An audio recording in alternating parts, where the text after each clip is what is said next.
ಮೀನರಾಶಿಯವರಿಗೆ ಈ ಯುಗಾದಿ ಹೇಗಿದೆಯಪ್ಪ ಯುಗಾದಿ ಫಲ ಅಂತಂದರೆ ನಿಮಗೂ ಕೂಡ ಮಿಶ್ರವಾಗಿದೆ. ಬೇವು ಬೆಲ್ಲ ಹಾಗೆ ಮಿಶ್ರಣವಾಗಿದೆ. ಹೇಗೆ ಅಂತಂದರೆ ಚತುರ್ಥದ ಗುರು ಈಗ ಪರವಾಗಿಲ್ಲ, ಬಂಧ ಸೌಖ್ಯ ಮಾತೃ ಸೌಖ್ಯ ಇತ್ಯಾದಿಗಳನ್ನು ಖಂಡಿತ ತಂದುಕೊಡ್ತಾನೆ.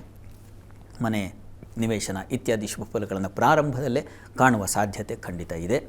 ಜನ್ಮದ ಶನೈಶ್ಚರ ಸ್ವಲ್ಪ ಆರೋಗ್ಯದಲ್ಲಿ ಏರುಪೇರನ್ನು ಉಂಟು ಮಾಡ್ತಾನೆ. ಹೆಚ್ಚಿನದಾಗಿ ಆಲೋಚನೆ ಮಾಡ್ತಕ್ಕಂಥ ಚಿಂತೆಗೆ ಗ್ರಾಸವಾಗೋ ಹಾಗೆ ಮಾಡ್ತಾನೆ ಶನೈಶ್ಚರ. ಚಿಂತೆ ಮಾಡಿ ಮಾಡಿ ಸಾಕಾಗೋಗುತ್ತೆ, ಅದೇ ಚಿಂತೆಯೇ ಭಾರವಾಗಿಬಿಡುತ್ತೆ. ಆ ರೀತಿಯಲ್ಲಿ ಇರ್ತದೆ ಈ ವರ್ಷ ನಿಮಗೆ. ಗುರು ಬದಲಾವಣೆ ಇದೆ ಜೂನ್ನಲ್ಲಿ.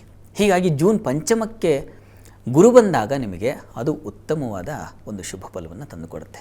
ಅಲ್ಲಿ ಧೀಮಾನ್ ಸುತಸ್ಥೇ ಗುರು ಅಂತ, ಧೀಮಾನ್ ಅಂತಂದರೆ ಬುದ್ಧಿವಂತ ಅಂತ. ಹೀಗಾಗಿ ನಿಮ್ಮ ಬುದ್ಧಿವಂತಿಕೆ ಆಗ ಕೆಲಸ ಮಾಡಲಿಕ್ಕೆ ಪ್ರಾರಂಭ ಆಗುತ್ತೆ. ಅಲ್ಲಿವರೆಗೂ ಸ್ವಲ್ಪ ಮಂಕಾಗಿರ್ತದೆ. ಜೂನಿಂದ ಅತಿ ಬುದ್ಧಿವಂತರಾಗಿರ್ತೀರ. ಹೈಯರ್ ಸ್ಟಡೀಸ್ ಅವರಿಗೆ ತುಂಬ ಚೆನ್ನಾಗಿದೆ. ಮನೆಯಲ್ಲಿ ಸಂತಾನ ಸೂಚನೆಯಂತಹ ಶುಭ ಫಲಗಳನ್ನು ಕಾಣಲಿಕ್ಕೆ ಅವಕಾಶಗಳು ಏರ್ಪಾಡಾಗುತ್ತೆ ಗುರುವಿನಿಂದಾಗಿ. ಮತ್ತು ಒಳ್ಳೆಯ ಗುರು ಸಿಗ್ತಕ್ಕಂಥದ್ದು, ಏನಾದರೂ ಹೊಸ ಅಧ್ಯಯನ ಮಾಡಬೇಕಿದ್ರೆ ಒಳ್ಳೆಯ ಗುರು ಮಾರ್ಗದರ್ಶನ ಬೇಕಲ್ಲ, ಅಂತಹ ಗುರುವಿನ ಪರಿಚಯ ಆಗ್ತಕ್ಕಂಥ ಸಾಧ್ಯತೆ ಇದೆ.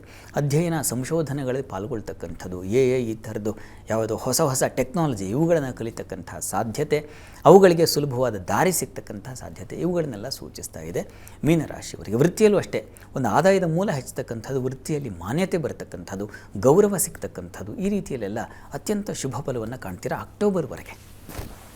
ಅಕ್ಟೋಬರ್ ನಂತರ ಮತ್ತೆ ನಿಮಗೆ ಸ್ವಲ್ಪ ತೊಡಕುಗಳು, ಸಾಲದ ಸುಳಿಗೆ ಸಿಕ್ಕಾಕೊಳ್ತೀರಾ. ವೃತ್ತಿ ಇದ್ದಕ್ಕಿದ್ದ ಹಾಗೆ ಅಲುಗಾಡ್ಲಿಕ್ಕೆ ಶುರುವಾಗ್ಬಿಡುತ್ತೆ. ಏನಪ್ಪ ಮುಂದೆ ಕಥೆ ಅನಿಸ್ತಕ್ಕಂಥ ಒಂದು ಆತಂಕ ಶುರುವಾಗ್ಬಿಡಬಹುದು. ಈ ರೀತಿಯ ಸ್ವಲ್ಪ ತೊಡಕುಗಳನ್ನು, ಸಾಲದ ಸುಳಿಗೆ ಸಿಕ್ಕಾಕೊಳ್ಳೋ ಸಾಧ್ಯತೆ, ರೋಗ ಬಾಧೆಗಳು ಬರತಕ್ಕಂಥದ್ದು, ಜನ್ಮಾಧಿಪತಿ ಷಷ್ಠದಲ್ಲಿದ್ದರೆ ಆರೋಗ್ಯದಲ್ಲಿ ಏರುಪೇರು ಆಗುತ್ತೆ.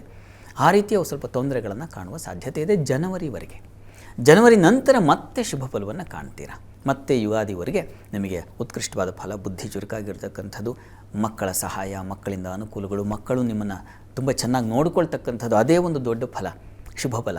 ಅಂತಹ ಒಂದು ಶುಭ ಫಲವನ್ನು ಖಂಡಿತ ಕಾಣ್ತೀರ. ಮುಖ್ಯವಾಗಿ ಬುದ್ಧಿ, ನಿಮ್ಮ ಬುದ್ಧಿಯೇ ನಿಮಗೆ ಬಲ, ಅದೇ ನಿಮಗೆ ಊರುಗೋಲು. ಆ ರೀತಿಯಲ್ಲಿ ಈ ವರ್ಷ ಆ ಗುರುವಿನ ಬಲದಿಂದ ನೀವು ಹೆಚ್ಚಿನ ಸೌಖ್ಯ ಸಂಪದವನ್ನು ಕಾಣ್ತೀರ, ಸಂಶಯ ಇಲ್ಲ. ಪ್ರಾರ್ಥನೆಗೆ ತಪ್ಪದೆ ನೋಡಿ, ರಾಹು ಲಾಭದಲ್ಲಿ ಸಂಚರಿಸುವಾಗೆಲ್ಲ ವಿದೇಶ ವಹಿವಾಟಿನ ಅನುಕೂಲ ಇತ್ಯಾದಿಗಳಲ್ಲಿ ತುಂಬ ಚೆನ್ನಾಗಿರುತ್ತೆ. ಹೆಚ್ಚಿನ ಆದಾಯಕ್ಕೆ ದಾರಿಯಾಗುತ್ತೆ, ಸಂಶಯ ಇಲ್ಲ. ಆದರೆ ನೀವು ಪ್ರಾರ್ಥನೆಗೆ ಜನ್ಮದ ಶನೈಶ್ಚರ, ಹೀಗಾಗಿ ಶನೈಶ್ಚರನಿಗೆ ಪ್ರತಿ ಶನಿವಾರ ಎಳ್ಳೆಣ್ಣೆಯಿಂದ ಅಭಿಷೇಕ ಮಾಡಿಸಿ. ಮತ್ತು ಗಣಪತಿ ಪ್ರಾರ್ಥನೆ ತಪ್ಪದೇ ಪ್ರತಿ ಮಂಗಳವಾರ ಹೋಗಿ ಬನ್ನಿ.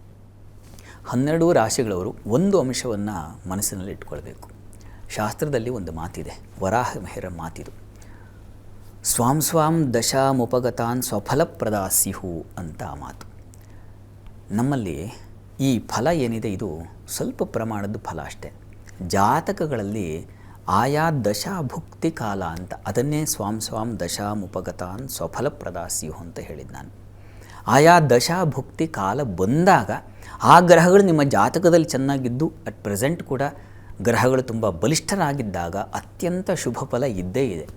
ಇಷ್ಟೊತ್ತು ನಾನು ಹೇಳಿದ್ದು ಶುಭ ಅಶುಭ ಎರಡೂ ಫಲಗಳನ್ನು ಹೇಳಿದ್ನಲ್ಲ, ಅದು ಸ್ವಲ್ಪ ಕಾಲ, ಒಂದು 40% ಅಂತ ಅಂದುಕೊಳ್ಳಿ ಅಷ್ಟೇ. ಉಳಿದ ಹಾಗೆ ನಿಮ್ಮ ಜಾತಕದ ಬಲದ ಮೇಲೆ, ಆ ಗ್ರಹಗಳ ಬಲದ ಮೇಲೆ ನಿಮ್ಮ ಜೀವನ ಸಾಗ್ತಾ ಇರುತ್ತೆ. ಹೀಗಾಗಿ ಆತಂಕಕ್ಕೊಳಗಾಗಬೇಡಿ.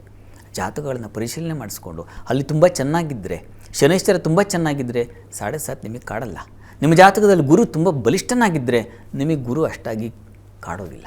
ಹೀಗಾಗಿ ಆತಂಕಕ್ಕೊಳಗಾಗದೆ ಜಾತಕಗಳನ್ನು ಪರಿಶೀಲಿಸ್ಕೊಳ್ಳಿ. ಹೇಳಿದಂಥ ಪರಿಹಾರ ಮಾಡಿಕೊಂಡ್ರೆ ಸಾಕಷ್ಟು ಸಹಾಯವಾಗುತ್ತೆ. ಒಳ್ಳೆಯದಾಗಲಿ. ಶಾಸ್ತ್ರಿಗಳ ಈ ವಿಶೇಷ ಕಾರ್ಯಕ್ರಮದಲ್ಲಿ 12 ರಾಶಿಗಳ ವರ್ಷದ ಫಲವನ್ನು ತಿಳಿಸ್ಕೊಟ್ಟಿದ್ದೀರಾ. ಧನ್ಯವಾದಗಳು ಶಾಸ್ತ್ರಿಗಳೇ. ಸರ್ವೇ ಜನಾಃ ಸುಖಿನೋ ಭವಂತು, ಸಮಸ್ತ ಸನ್ಮಂಗಳಾನಿ ಭವಂತು. ಎಲ್ಲರಿಗೂ ಶುಭವಾಗಲಿ. ವೀಕ್ಷಕರೇ, ಇದಾಗಿತ್ತು ವಿಶೇಷ ಯುಗಾದಿ ರಾಶಿ ಫಲ ಕಾರ್ಯಕ್ರಮ. ನೇರ ದಿಟ್ಟ ನಿರಂತರ ಸುದ್ದಿಗಾಗಿ ನೋಡ್ತಾ ಇರಿ ಏಷ್ಯಾನೆಟ್ ಸುವರ್ಣ ನ್ಯೂಸ್.